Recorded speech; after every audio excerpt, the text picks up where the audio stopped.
Personally, I don't know if you guys are kind of getting tired of looking at my face and listening to my voice, but I'm kind of getting tired of listening to my voice.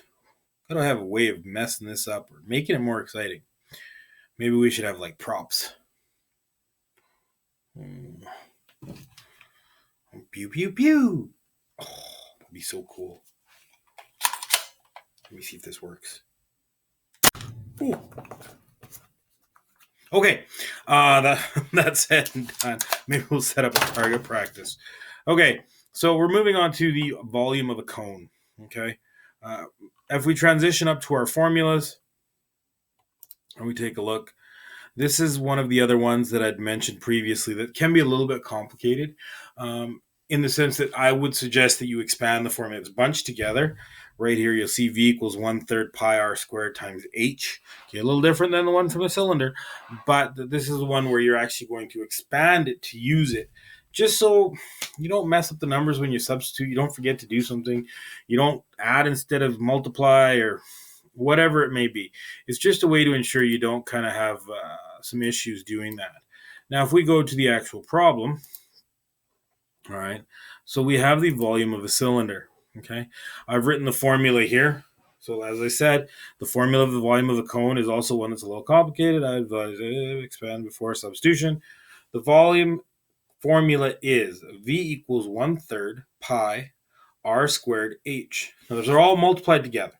Okay, so this one we don't have to change this into the diameter. We're just going to use the radius, but I would still expand the formula, making it easier. So we got the 10. It's actually the height. Represents this line, not this line. Okay. Expanding the formula means just increase the space. Okay, in this situation. So that's all I did. I increased the space and wrote down the function that's supposed to happen. It's 1/3 times pi times r squared times h. Once I've done that, I go back to the same thing of just substitution. Okay. Where there's pi, I write down 3.14.